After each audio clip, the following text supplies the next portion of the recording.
Introduction. So here is Ferraro. She specializes in so many things. She has so many specializations. Those of you who listened to our interview know that she's a really professional person. She's the Dr. Fiamma Ferraro. She will explain something that's really particular. And so the intestine is really strictly related to lungs. So let's start knowing how to clean from the intestine to the lungs, and then we'll talk about the rest. So have a nice listening.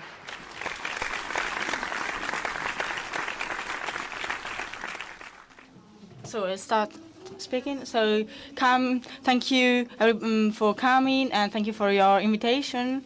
Good morning, and thank you to the translators, to the interpreters. So if you think about it, it's a great paradox. Everybody knows that this exists, is fundamental to life, but few people take it into consideration. So I want you to reflect on this. So, but beforehand, let's think about a couple of things. That is to say, we started talking about food and water.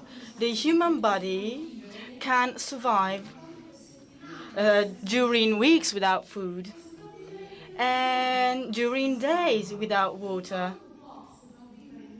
But can it survive without air? No. Without breathing? No.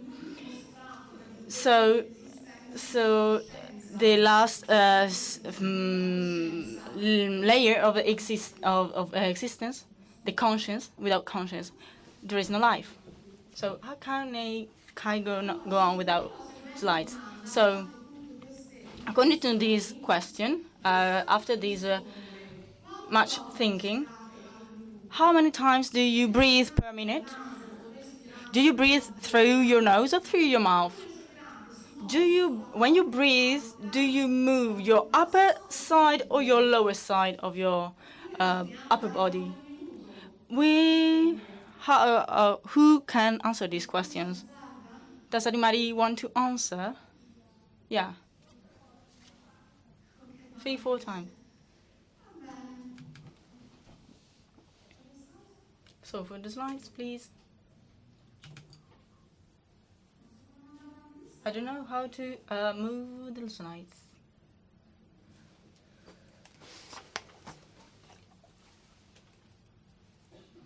So you can go on without slides. So Professor Buteyko, of whom I will talk to you, is a Russian doctor who was born in 1923 and he died in 2003. He did a really interesting discovery. That is to say, he got in deep with studies that started at the beginning of the 20th century, when the Russian scientists were starting to get involved with the space race that started in the 60s. They started discussing about the composition of air to know better what was the right amount of these gases. So thank you. Of the space capsules.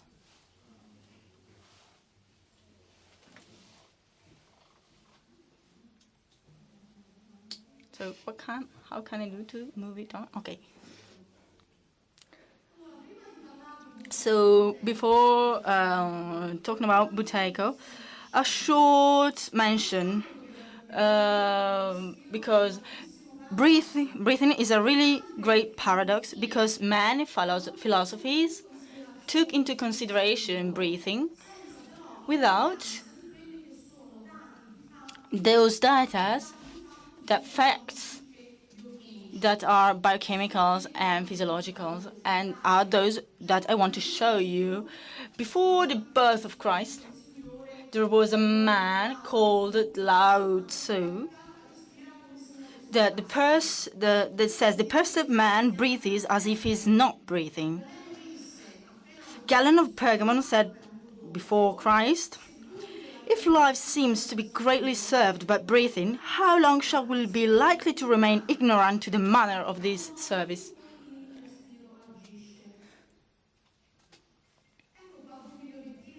So these are the aim of this presentation that you have already gathered. So ignorance is the most difficult to deal. Ignorance, that is to say, the not knowledge of unawareness, because everybody knows how to breathe, but how does it work? Well, you do not have to think about it. It's like an automatic mechanism.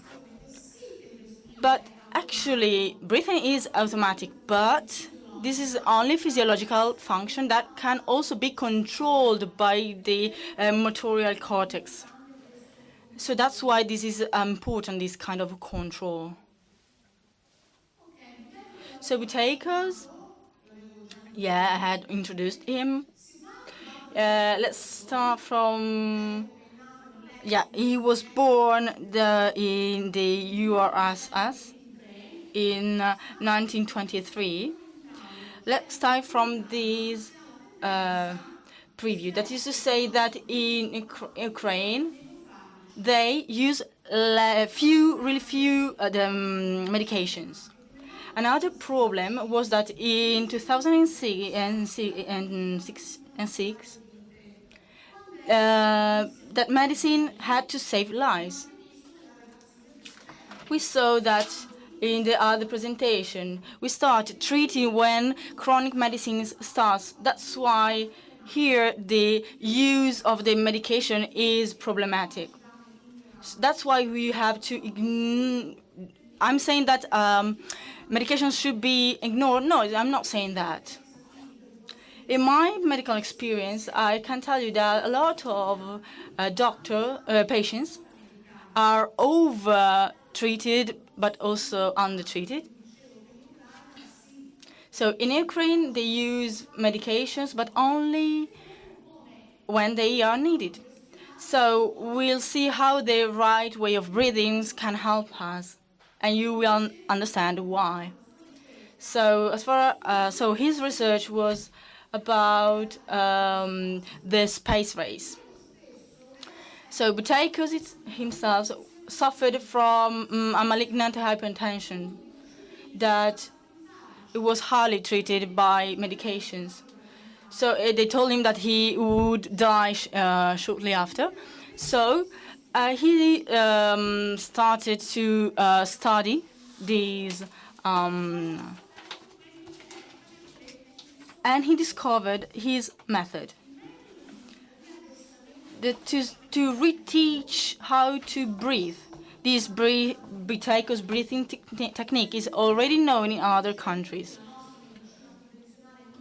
So this is a method that our unconventional medication doesn't take into consideration. These studies started in the 80s in Russia, and they saw that these asthmatic subjects could deal and treat their breathing without medications. I'll show you the studies at the end. So it was clinically tested. This method was clinically tested on asthma patients. Do you know how a bronchodilator costs? Do you know how it costs? How much it costs? Our healthcare systems now, it helps us but so it costs 89 €90 here in Italy. So this method was clinically tested for asthma patients,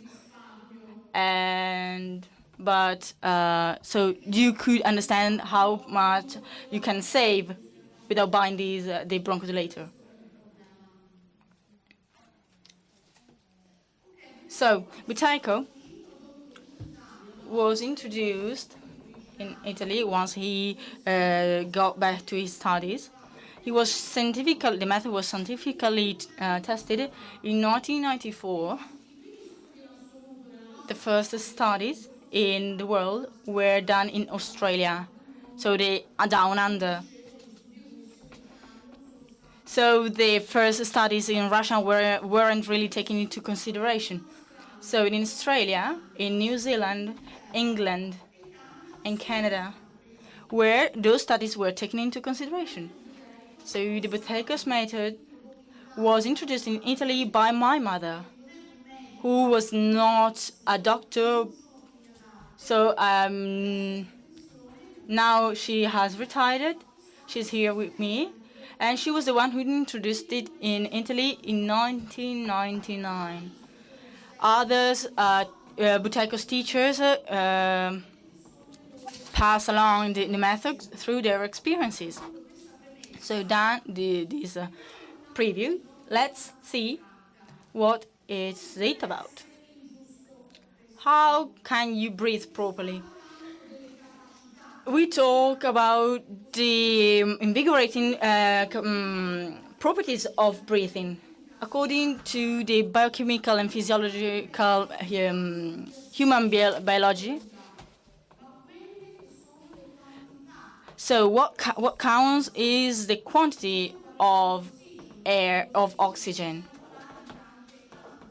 We can talk about other substances like glucose. If you lack of glucose, there is a problem. If there is a right amount, then it's okay. If we are hypoglycemics, there is a low amount of glycemine. So any kind of substance in the human body is important to. So it's not the substance that counts, but the right amount that counts. So there is a kind of a trend to talk badly about CO2 because everything is around the intake and the amount of CO2 and oxygen. Getting back to CO2, to oxygen, why is it so important to our tissues? Because tissues is involved in a biochemical reaction, that is to say the cellular respiration. And this inner cells reaction that we have inside our cells, we have the adenosine triphosphatics. That's the fuel of our cells. It's fundamental for this reason, because it's our cell fuel. How I had already said, our oxygen, too much oxygen, is bad for our body, as well as other substances. So as you have already gathered, this method was not invented by some random person, but it has some scientific basis. It's pure physiology. Buteyko, like he got back to some studies. So we have the effect of Virgo-Bohr effect that everybody who studies medicines learns at their second year. I can confess that myself, before training on the Buteyko training technique, I had to study this Virgo-Bohr effect. So it started in the 1904 by Christian Bohr and Virgo, that was another scientist. So what does it show? Well, it shows us that this slide shows us that the oxygen can get to where it is needed if we lack of CO2. Because if we need to be oxygenated, everybody says that we need to breathe deeply, to breathe really deep. Everybody should try. Everybody knows that even, well, if you are not, unless you are not a chronic patient, you can do a deep breathe, filling your body, your lungs with oxygen. But this oxygen didn't go to your tissues. So what happens once the oxygen gets inside your lungs? What? It goes in the blood. Unless you have some problems, physiological flaws in your tissues, in your lung tissues, your oxygen that you had intaken got linked to the hemoglobin in your blood, and the blood takes the oxygen to their final destination and to the tissues. So here is where the CO2 plays a role. Because according to the variable effect, oxygen is linked to the hemoglobin, and that is not given to the tissues. So I'll talk about CO2 later on, more in deep. So let's define the hyperventilation. As I already said, many of you don't know how to breathe properly. So I want to show you what, according to our society, in our society, went wrong. So hyperventilation doesn't mean breathe more, but breathing more according to your body needs in that moment. What's the first cause of hyperventilation in our society? Stress. Yeah, we heard about stress in the preview presentation. What happens when the human body is stressed? Everything starts from when men, especially in their instinctual reactions, in their biochemics, in their physiology, in their anatomy, it's the same as the cavemen that wandered in Earth millions of years ago. What changed? Well, mankind changed. Well, not mankind changed, the environment changed. From the English industrial revolutions onwards, everything changed relating to the ability of adaptation of man. So there are some people that think that only the strong people survive. Darwin talked about the surviving of the efficient. It's a very important quote by Darwin. So those who survive better are those who adapt better. So an hyperventilation today. So how many times during the last 24 hours are you stressed? Could have been this morning, coming to the Congress because it was raining. That's a stress for our organism, because our human body hasn't had the time to adapt to what our society, hyper-technological society, became. So So he had to face this stress like we were tigers. So it's a hydroenergic response, which it's really important to the survival of the species. So you can understand that if here on the stage a tiger comes up, well, I won't be this calm. So the tiger eats me and goodbye. So mankind, front of a threat, has to react. That's why we survived. So another really easy example. Think about when you are in the car, inside your car, and an old woman crosses the streets in front of you. What's your reaction? You pull the brakes and you get angry. You start screaming and telling bad words. So your reaction, physiological reaction, are three. So first of all,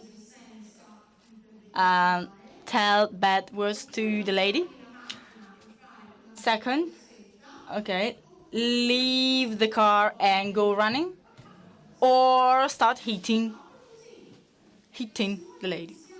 So if we think about the sad news that we read on newspapers, we think about the stress responses of our bodies, because in our subconscious we can't differentiate between a real physical threat and a tiger, a fake tiger.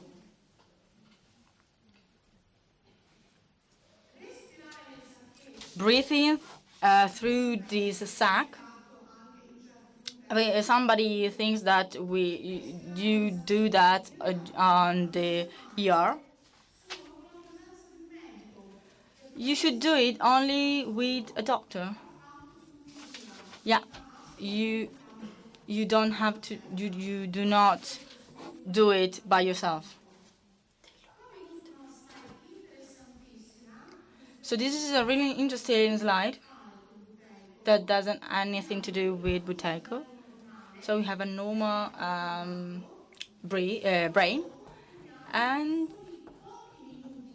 a brain with that's suffering hyperventilation after a few minutes.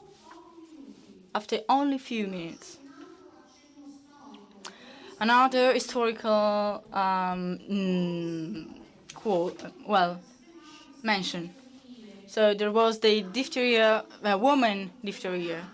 So there was the wandering womb that the women's sex was more stressed, but through this hyperventilation phenomenon, we couldn't. This kind of cases were so many in the 19th century, and because women wore corsets. In Paris, where there was a Charcot, there were many women that were treated by Charcot himself. Freud was his pupil. So when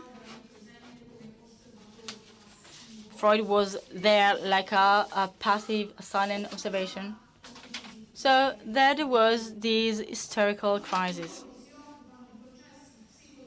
And those who are psychodynamical experts, they thought that it was a reaction. But this reaction could be seen by many points of view. Freud already knew that one day psychomedicine will be more organical, because from the organical point of view, at the time, was the input for the energical reaction. Let's define what this hyperventilation is. I talked with a woman that she breathed 18 times per minute, where in all physiology tests, they say that you should breathe 6 liters of air per minute. So that depends whether I am a really tall man and sportman or if I'm a lady. But on average, you should breathe 6 liters of air per minute during a normal respiratory rate. The current volume, you should breathe 0.5 liters of air. So that woman that said that she breathes 18 times per minute means that she's hyperventilating, but she was sincere. So if you already do that, so deep breathly, please. Yeah, during this deep breath, you intake 2 liters of air at least. So during each inhalation, it follows an exhalation. We can start talking about CO2 that I'm about to talk more in depth. And what was documented in many studies, not really related to Buteyko. In many pathologies, you breathe more than double, more than twice. But so I myself breathe too much, or so Buteyko would have said, well, fix it. Because maybe in your future, you will have some kind of symptoms or pathology. So I'll show you a couple of studies. One of the apathic subjects and the other one was on asthmatic subjects. In many diseases, patients breathe too much, and the oxygen doesn't go where it should go. So let's talk about CO2. So there is this kind of trend that says that CO2 is bad news for our body. So in those chronic and severe patients, okay, that's another case. There is too much CO2 and it's another situation. And that what counts is the amount of other substances. But in CO2, in those physiological doses, is not, by definition, a toxic gas. If there is too much CO2, it's not okay as well. But in terms of toxicity, we can talk about carbon monoxide. There was a doctor that exchanged carbon monoxide with carbon dioxide, which are two different things. So when we talk about CO2, we talk about air as well. CO2 in air, the amount is 0.04%. So there is the 0.75% of water. So there is more water in the air than CO2 in the air. So how the body gets the CO2? We saw how it is important. well, the reasons we are going to see shortly. CO2 forms inside the tissues through those thousands of biochemical reactions, and we don't even realize that.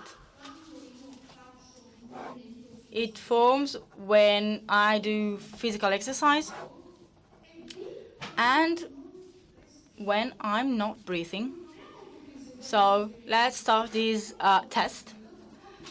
Block your nose, tap your nose with your hand.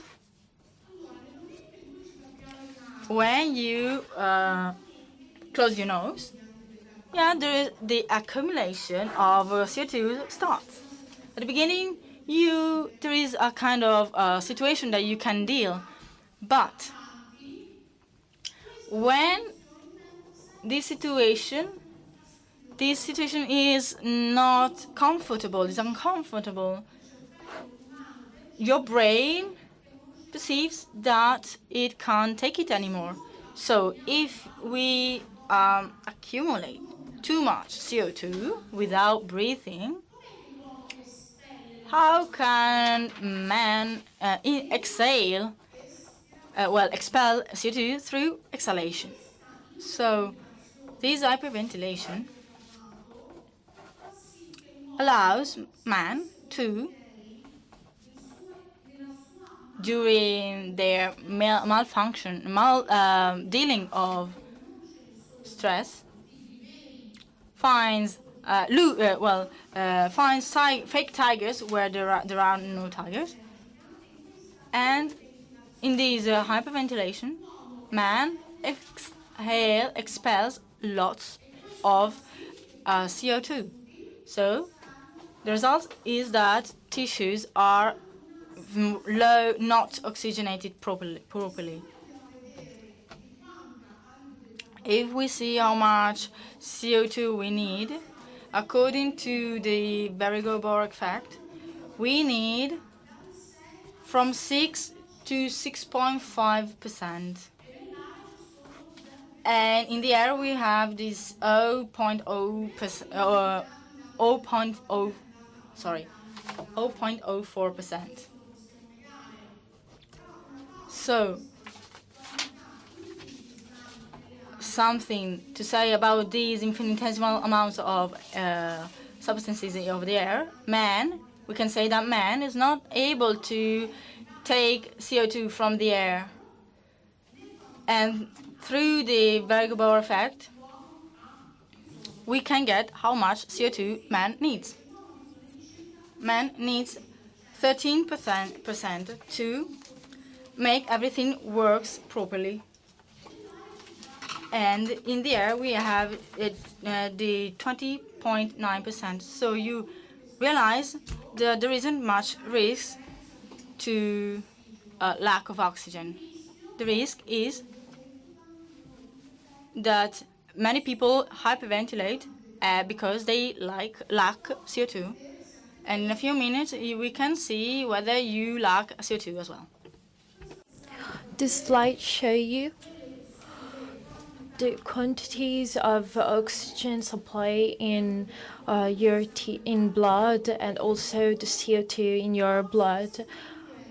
But very often, if you see data in the laboratory today, you see that many people, because those are physiological parameters, many people have a low level of CO2, much less than 0.2%.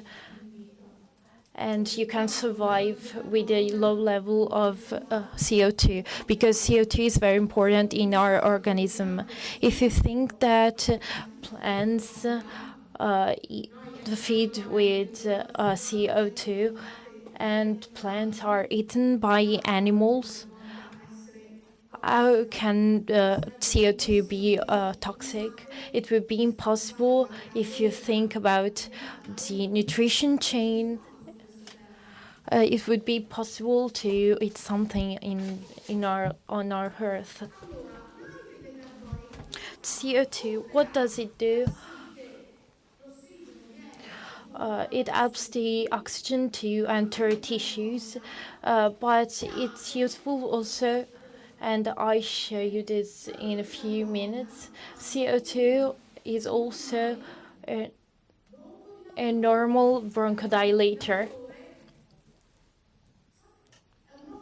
A natural bronchodilator. It means that it's useful is as a bronchodilator. We can't go against drugs because due to asthma we can die, and bronchodilator are very important, and we need them. But medicine says that prevention is very useful. So CO2 is a normal bronchodilator and vasodilator. It means that thanks to a re-education in breathing, by balancing CO2 levels in our body, it's very useful also in hypertension, in essential hypertension. And I told you that Buteyko suffer from a malignant hypertension, and I see in many patients, and also because of bronchodilators, I can decrease the drugs used for pressure. And we heard about the intestine relator, and they talked about air in our stomach. People suffering from hyperventilation suffer from air in our stomach, and CO2 helps the intestine muscle to function in a better way. And we've heard about also stomach problems, and we've seen that everything is connected. We've heard about other ideas not only based on scientific fundamental. With glaucoma, it's very useful re-education in breathing. Try to remember how some glaucoma drugs function, and they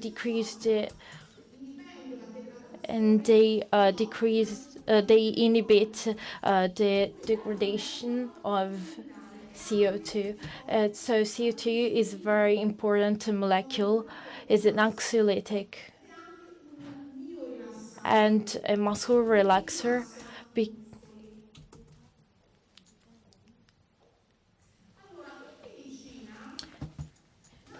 In medicine, CO2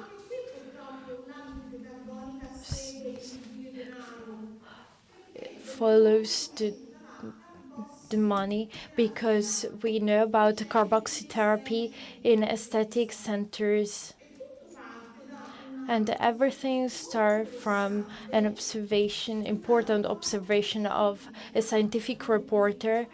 Victoria Gill is her name, and she observed that hibernating bears, when during hibernation they had bed bounds, and during those months of hibernation they hadn't scar.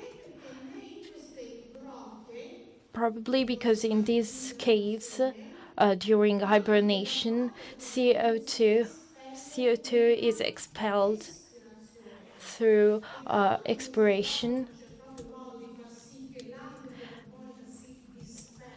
and in those caves it is not possible to expel CO2, so there is a higher level of CO2 in the caves according to the parameters.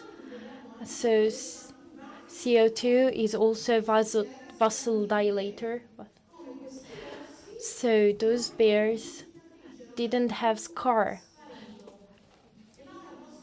And carboxytherapy is useful and used in many aesthetic centers.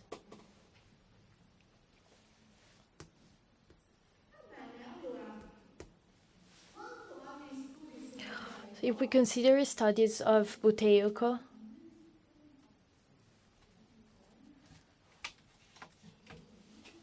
we've talked about this. Okay, then I talked about the buteyko method that was scientifically tested for asthma in studies in double-blind studies. And what is this sort of study? Double-blind, of course, in English. We have two groups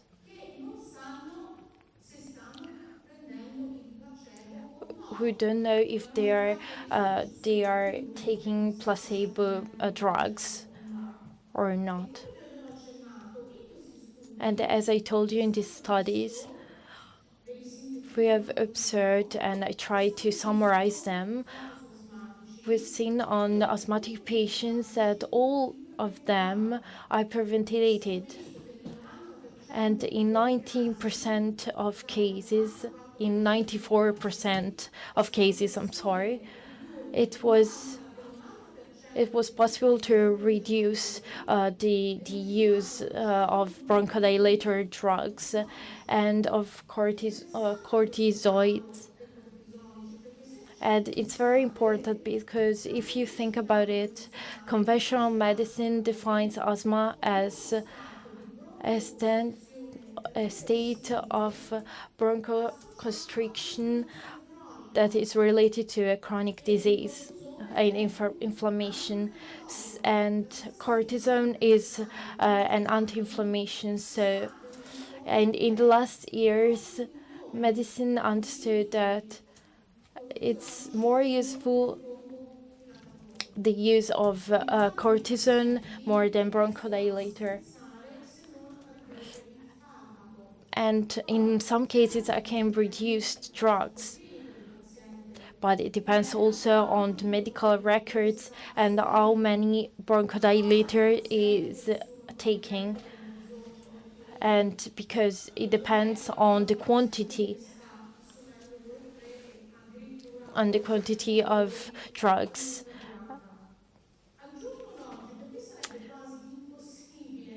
Nowadays, it would be impossible or quite impossible to do a double-blind study on the buteyko method.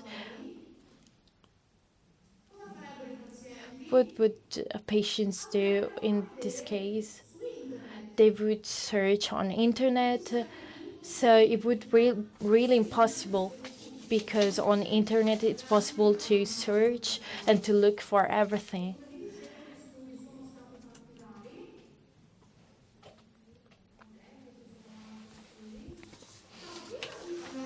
Before going on, and we are at the end, I promised you that we would measure our level of CO2. And here we have a demonstration, a practical demonstration of your level of CO2. I explain you this, it's very simple. We are trying to measure the control pose.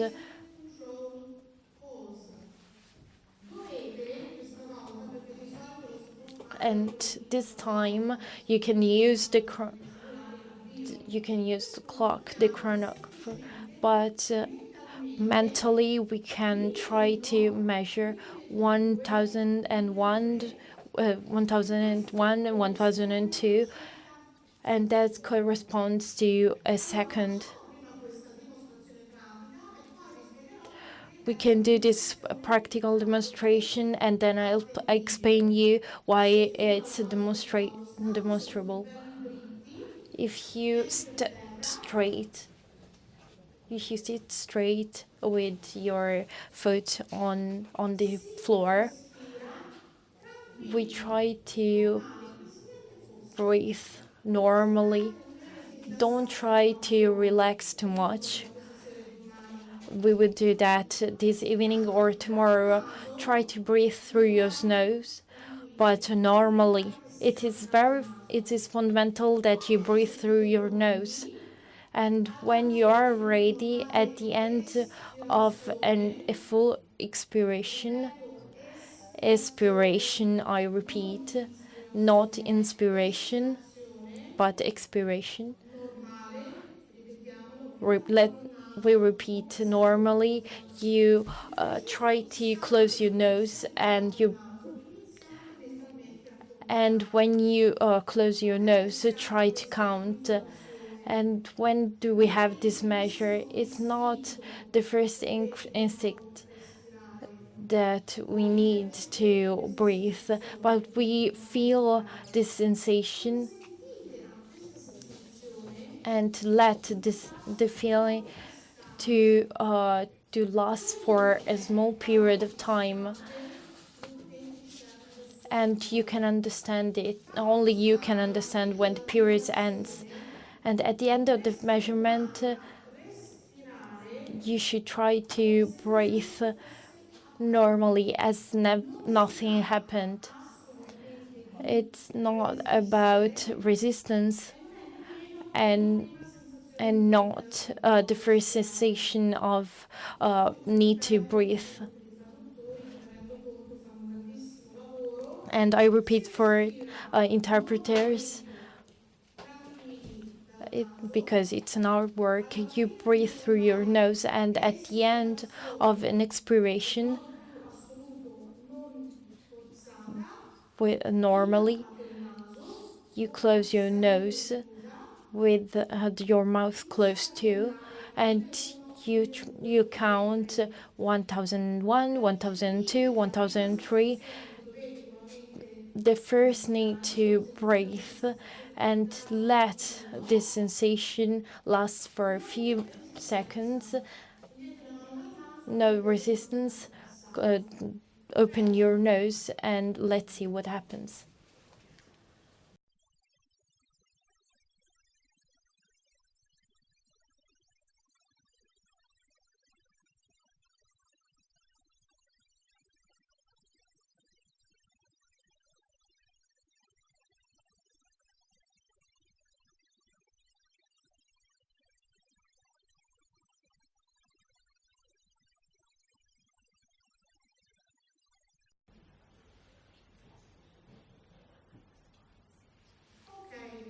Okay, so a physiological control pose should be 60 seconds. Do you remember the Vericobor effect that we've seen a few minutes ago, that the optimal level of CO2 is 6.5%? 60 seconds of this measurement of the control pose should correspond to 6.5% of CO2. And some of you could say, okay, but how can we understand that this measurement corresponds to my level of CO2? It's really simple. If you want to invest on the so-called capnometer or capnographer on the internet, you will see that the control pose corresponds.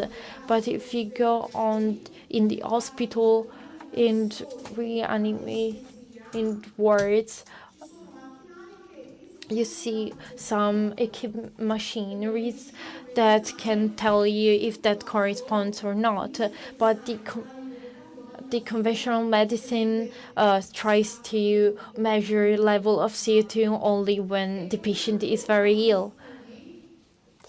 If we see studies once more,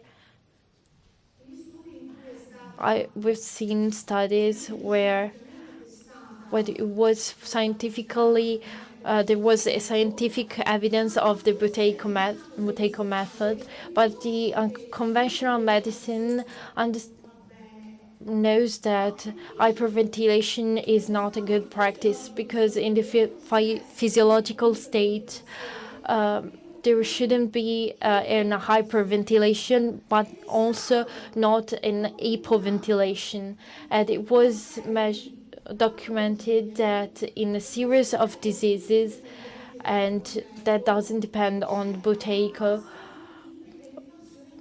or in these diseases we have a basis of hyperventilation, of chronic hyperventilation, but some doctors don't talk about this. But if it was demonstrated that some diseases they are based on hyperventilation, if we could do something about chronic hyperventilation, we've talked about vicious cycles, and hyperventilation is a vicious cycle because this stress during 24 hours communicate with our brain the paradoxical feeling that air is missing. And we've said that man couldn't adapt to changes, environmental changes, in 300 years since the English Industrial Revolution. And this chronic hyperventilation caused this feeling in some people that they can't breathe. What are studies in which was demonstrated the excess of breathing? We've talked about asthma, but also in heart diseases, in the chronic tiredness syndrome. That means those people who are always tired and they can't concentrate, or they feel like they are always suffering from flu. And also in anxiety and in panic attacks, in depression, because we can tell that a primary depression bases only on hyperventilation, but a depressed person is also anxious and hyperventilates more than other people. In cases of cough, how many people suffer from anxious cough? And also in these cases, it was demonstrated the hyperventilation in allergic rhinitis and also in epileptic fits, because the same conventional medicine, in order to diagnose an epileptic fit, needed to demonstrate on electroencephalogram, EEG, some delta waves, and the subject hyperventilated, so they had those epileptic fits. How do we have a sort of re-education? As we have seen a few minutes ago, we should go to doctor, someone with a knowledge in this field. In the library, we have Attack on Asthma, that is a book, also in the third edition, and it was also translated in French, Attaque à l'asthme. But if you go on the website www.Buteyko Italy, you see also in teachers in the Buteyko field, instructed by me or my mother, who teach all over Italy. Many doctors decided to be also Buteyko teachers, but they didn't want to be on the website. If you decide to buy the book, but if you go on internet, you'll find information. I publish also other books, the chelation therapy, about toxical. But if you next week want, you can try to read about the chelation therapy book. And I thank you for your attention, and I thank Lorena and all organizers. And I try always to have sort of contact with the audience. I give a sort of pose, and I say, and I thank you for your attention. Thank you for your attention. And thank you for your attention in many languages.